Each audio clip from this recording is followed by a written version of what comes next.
सभी शिक्षक साथियों को मेरा नमस्कार। मैं आशीष कुमार लेके आया हूँ आपके लिए फिर से एक और नई वीडियो अपने टेक सपोर्ट चैनल पर। तो आप लोगों के लिए बहुत बहुत धन्यवाद कि आपने मेरे पिछले वीडियो को काफ़ी प्यार दिया है।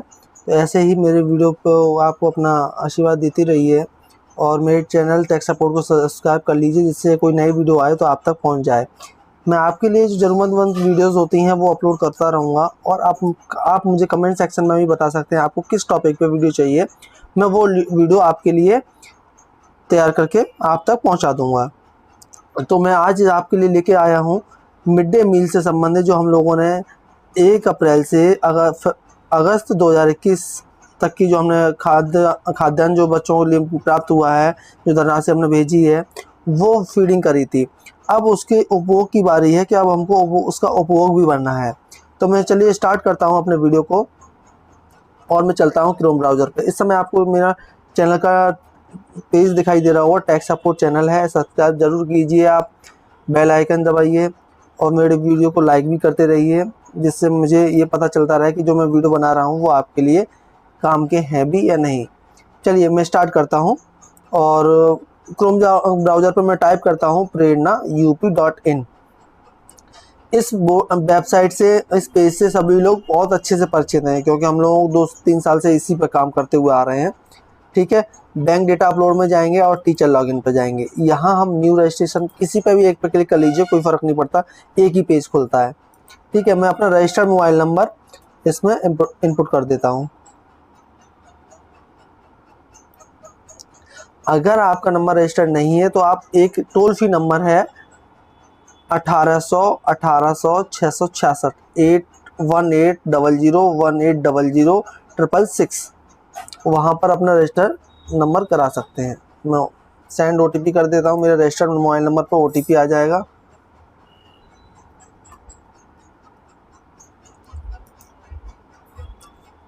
और मैं कंटिन्यू के लिए ओके कर देता हूँ।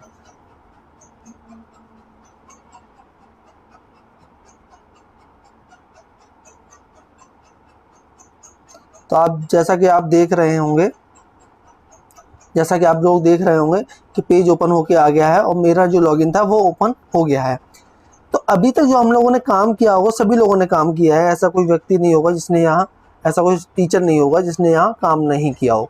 तो खाद्य और धनराशि का विवरण, यहाँ हम लोगों ने अभी तक एक एक्सेल फाइल में डेटा भरा था अप्रैल 21 से अगस्त 21 तक का खाद्यान्न और धनराशि का विवरण। ठीक है, ये सब चीज़ें हम लोगों ने काम कर चुके। अब बारी है हमें इसके उपभोग भरने की। अब आप पोर्टल पे कहीं भी देखेंगे तो आपको MDM उपभोग से संबंधित कोई एक पेज नहीं दिखाई देगा। थोड़ा सा मैं इसमें हमको ढूंढना है कि कहाँ है ये ऑप्शन। तो मैं आपको डायरेक्टली बताता हूँ कि जहाँ पर ये हमारा प्रेरणा लिखा हुआ है उसके जस्ट नीचे आपको ऑप्शंस मिल रहे हैं। देखिए, इसी में first, second, third, fourth number पे विद्यालय स्तरीय उपभोग प्रमाण पत्र आपको देखने को मिल जाएगा ऑप्शन। ठीक है, यहाँ पर हम क्लिक कर देंगे। आप एंड तक बने रहिए इस चैनल पे। मैं एक और आपको बहुत अच्छा पॉइंट्स बताने वाला हूँ जो आपको इसमें ऑप्शन मिल ही नहीं रहा होगा। तो आप एंड तक बने रहिए वीडियो में, मैं एंड में आपको वो भी बता के जाऊँगा। ठीक है, अब मैं देख रहा हूँ, थोड़ा सा जूम कर लेता हूँ और ये ऑप्शंस को मैं हाइड कर देता हूँ। यहाँ से हमारी जो लाइन बार है ना, यहाँ हाइड कर देता हूँ, थोड़ा बड़ा हो जाता है। पेज और बड़ा कर लेता हूँ, अच्छे से आपको दिखाई दे। ठीक, विद्यालय स्तरीय उपभोग प्रमाण पत्र। अब थोड़ा सा इसमें कन्फ्यूजन ये है कि यहाँ तो दिख रहा है भाई 21-22 और यहाँ दिख रहा है आपको 20-21। ये क्या माजरा है? ये माजरा ये है कि यही फॉर्म हमने एक पिछली बार भी भरा था 20-21 में। जैसा कि आप ये फॉर्म देख रहे हो, आपको पूरा फॉर्म भरा हुआ मिल रहा है। ठीक है, तो क्या है कि अब हमको क्या करना है, इसी तरीके से अब 21-22 का बनना है। तो 21-22 यहाँ जो लिखा है ना वो फॉर्म आपको दिख रहा है और यहाँ जो है उस फॉर्म को हमको ओपन करने के लिए क्लिक करना है। ठीक है, फिर से मैं ये हाइड कर देता हूँ ऑप्शन। ठीक, अब ये दिख रहा है। अब ये समझ जाइए कि जो आपको फॉर्म इस समय आपको डिटेल भरनी है वो भरनी है 21-22 की। यहाँ जो वित्तीय वर्ष दिख रहा है उसकी डिटेल भरनी है। ठीक, तो मैं पहले पॉइंट को लेके चलता हूँ। पहले पॉइंट पर है हमारा दिनांक 1/4/21 को उपलब्ध परिवर्तन लागत रुपए में धनराशि। ठीक, अब बात होती है कि 1/4/21 का मतलब हो गया कि हमारे अकाउंट एमडीएम का ओपनिंग बैलेंस, हमारे अकाउंट को 1/4/21 में कितनी धनराशि शेष बची। जब आप पासबुक एंट्री कराएंगे आपके पास आ जाएगा कि हमारे ओपनिंग बैलेंस ये हो गया, वही आपका मार्च का क्लोजिंग बैलेंस हो जाता है। ठीक, जिससे आप अच्छे से परिचित हैं एसएमसी खाते की, आप ये सब ऑडिट वगैरह होते हैं तो आप बनाते रहते हैं अपने लेजर कैशबुक वगैरह, तो आप तो अच्छे से परिचित होंगे इन सब चीज़ों से। ठीक, मेरे पास किसी का पर्टिकुलर डेटा नहीं है, लेकिन मैं आपको समझाने की कोशिश पूरी करूंगा जिससे आपको डेटा समझ में आ जाए। मेरे पास ओपनिंग बैलेंस है 1/4/21 को मेरी पासबुक में प्रिंट होके आया कि 1/4/21 का एक डेट नहीं आएगी आप पासबुक में, अप्रैल की कोई भी डेट हो जो स्टार्टिंग हो जिसमें लास्ट ट्रांजेक्शन हो उसका बैलेंस देख लीजिए, वो कोई भी डेट हो सकती है बस। ठीक है, अब हम मानते हैं कि हमारे पास 1/4/21 का ओपनिंग बैलेंस 21/22/17 का ओपनिंग बैलेंस है 21,000। ठीक है, 21,000 मेरे खाते में बचा हुआ है।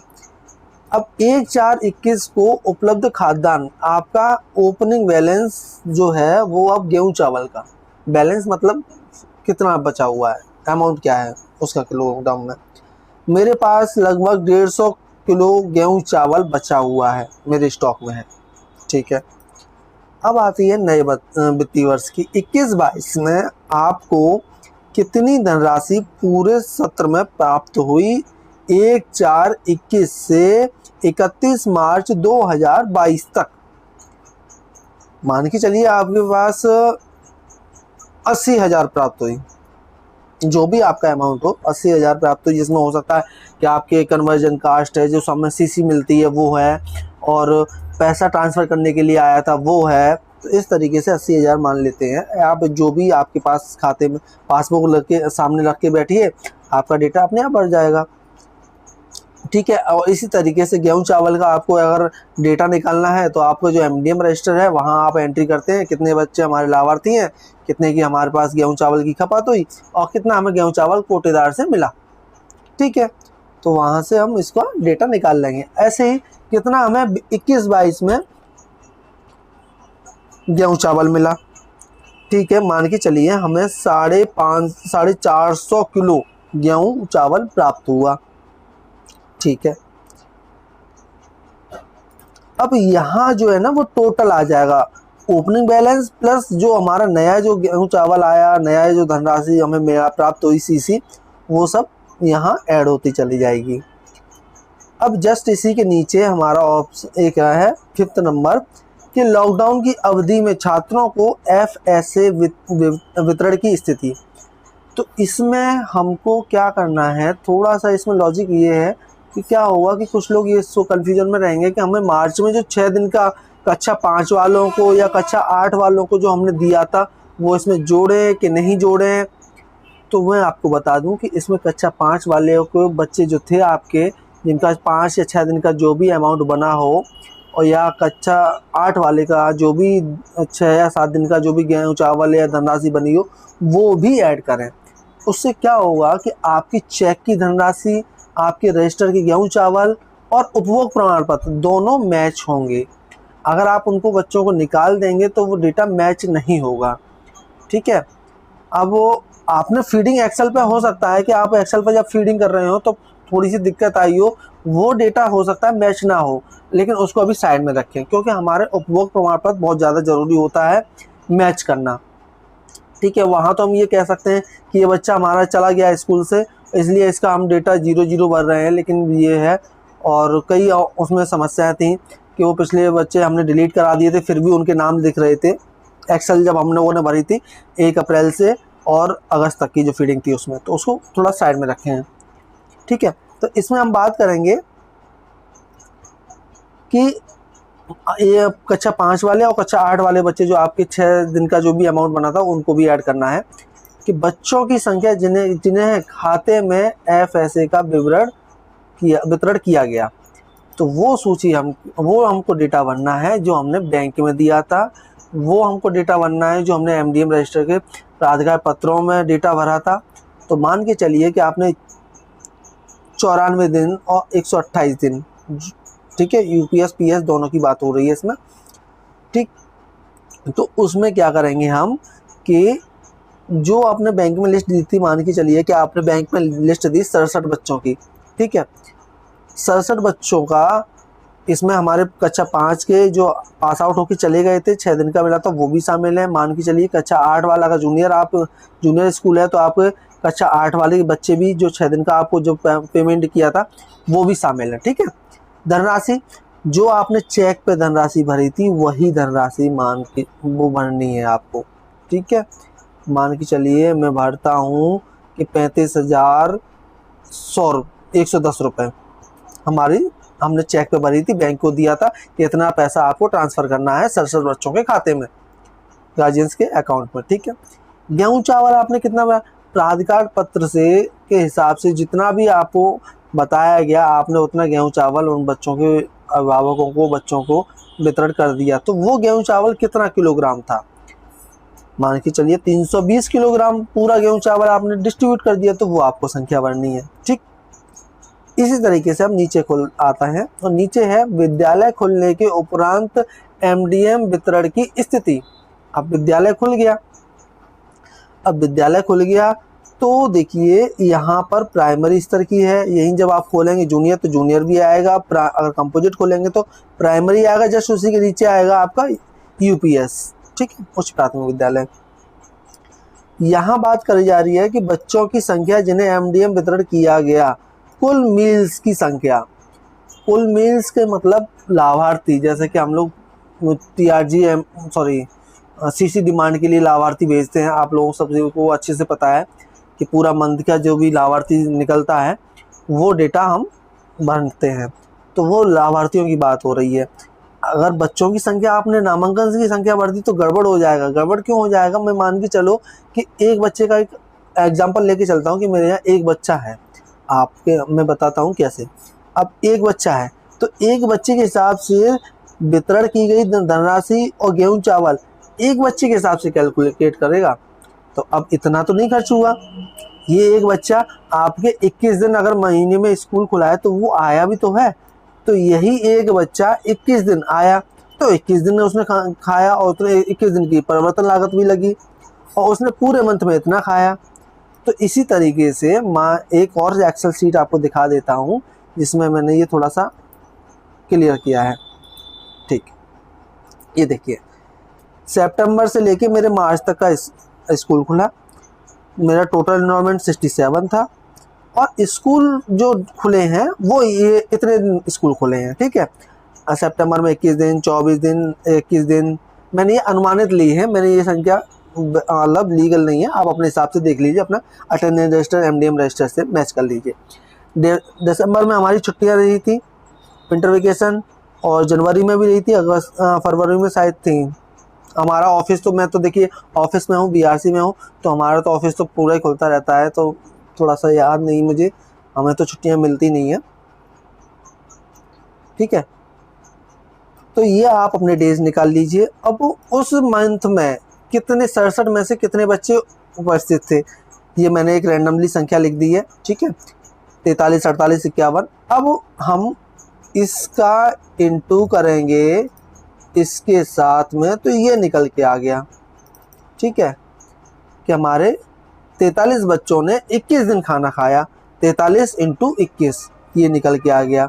इसी तरीके का हर मंथ का मैंने निकाल लिया और टोटल जो मील्स हो गया वो 5,554 बच्चों का हो गया। तो इसी तरीके से हम यहाँ पर 5,554 बच्चे फिल कर देंगे। अब इस हिसाब से जो कंपोजिट ज्ञान आपको सीसी निकली और गेहूं चावल निकले वो अपने आप फिल होके आ गया। बस इतना करना है आपको, ठीक है। अब आप यहाँ आके इसको सेव कर देंगे, लेकिन आप उससे पहले इसी डेटा को एक रफली बना लें, जब इसमें डेटा भरें तो कोई गलती होने के चांस ना रहे, ठीक है। अब यहाँ सारी चीज़ें निकल के आ जाएंगी, कितनी धनराशि आपको शेष बची, कितने आपको गेहूं चावल शेष बचा, सारी चीज़ें निकल के आ जाएंगी। तो आप एक बार फिर से मैं आपको दोहरा देता हूँ फटाफट से। यहाँ हम 21-22 अगर आपको दिख रहा है तो इसका मतलब वो 20-21 का फॉर्म खुला हुआ है। अगर यहाँ 20-21 का फॉर्म खुला है तो इसका मतलब यहाँ पर 21-22 का आपको डेटा भरना है। यहाँ आपको ओपनिंग बैलेंस भरना है कि हमारे एमडीएम खाते में 1/4/21 को कितनी धनराशि बची थी, ठीक है। और यहाँ पर आपको 1/4/21 को कितने गेहूँ चावल बचे थे आपके विद्यालय में, ठीक है। यहाँ जो थर्ड पॉइंट है, इसमें आपको जो वित्तीय वर्ष 21-22 में जितनी भी धनराशि प्राप्त हुई है 1/4/21 से 31 मार्च 2022 तक की वो धनराशि यहाँ लिखनी है। इसी प्रकार से आवंटित खाद्यान्न भी लिखना है, गेहूँ चावल भी लिखना है। 1/4/21 से और 31 मार्च 2022 तक का गेहूँ चावल जो प्राप्त हुआ वो यहाँ टोटल लिखना है। और यहाँ पर आपका ओपनिंग बैलेंस और वित्तीय वर्ष 21-22 में जो प्राप्त होगा वो उसका दोनों का जोड़ होके आ जाएगा, ऑटोमेटिक, कुछ नहीं करना। यहाँ आपको इस पर विशेष ध्यान रखना है कि यहाँ कक्षा 5 में जो पास आउट करके गए थे, जो 6-7 दिन का जिनका बनना था वो ऐड करके रखना है। इसी प्रकार से जूनियर में कक्षा 8 वाले बच्चे जो पास आउट करके गए थे, जिनका 6-7 दिन का जो अमाउंट बनना था वो आपको ऐड करके लिखना है, क्योंकि वरना वो क्या होगा, आपके चेक बुक की धनराशि और यहाँ की धनराशि, गो प्रमाण पत्र की धनराशि वो मैच नहीं करेगी, ठीक है। अब आपके जो खुले स्कूल विद्यालय खुलने के बाद जो एमडीएम आपने वितरण किया है उसकी टोटल लिखना है आपको। ये 31 मार्च 2022 तक जितने दिन भी विद्यालय खुला है उस दिनों के लाभार्थियों को जोड़कर आपको यहाँ संख्या भरनी है और ये खुद ब खुद कैलकुलेट हो जाएगा। गेहूँ चावल अगर आप प्राइमरी में हैं तो ये 4.97 के हिसाब से आपको गुणा करेगा, ठीक है। और अगर आप जूनियर में हैं तो 7.45 से गुणा कर देगा अपने आप ही। आपको कुछ नहीं करना और यहाँ आके एंड में आके सेव करना। मैं अभी डेटा सेव नहीं करूँगा क्योंकि ये डेटा जो मैंने भरा है वो केवल आपके समझाने के लिए भरा है, ये ऑथेंटिक डेटा नहीं है, ठीक है। अब मैं चलता हूँ एक बोनस की तरफ, जो मैंने आपको बताया कि लास्ट में आके मैं आपको बताऊँगा। वो ये है कि इस समय हमारे पास किताबें प्राप्त हुई हैं। अब हमारे पास बात हो रही है कि हम किताबों का कहाँ से डेटा भरें, ठीक है। जब आप यहाँ आके भरते होंगे, यहाँ मैं ऑप्शन मैंने यहाँ हाइड थे, मैंने यहाँ से आपको ऑप्शन इनेबल कर लिया है, ठीक है। यहाँ books analytics of books distribution, तो यहाँ जो डेटा आप देख रहे हैं ना, यहाँ ये 0 आ रहा है। अब यहाँ भर नहीं सकते डेटा, ठीक है। तो आपको भरने के लिए यहाँ कोई ऑप्शन नहीं है, ठीक है। ये ऑप्शन आपको आपके जस्ट नाम के बगल में बुक रिसीविंग में दे रखा है। यहाँ ऑप्शन नहीं दिया उन्होंने, यहाँ टॉप पर ऑप्शन दिया है जहाँ आपका नाम लिखा है उसके जस्ट बगल में बुक्स रिसीविंग। यहाँ इसको ओपन करेंगे, आपकी जो बुक्स की डिस्ट्रीब्यूशन है वो ओपन होके आ जाएगी। लेकिन एक चीज़ और, यहाँ इन्होंने ये क्लियर नहीं किया है कि ये बुक्स किस सत्र का आपको डेटा भरना है। बुक्स प्राप्त हो रही हैं आपको 22-23 की, लेकिन ये जो डेटा आपको नामांकन है ये आपका चेंज नहीं होगा, ये आपको नामांकन पिछले सत्र का दिख रहा होगा।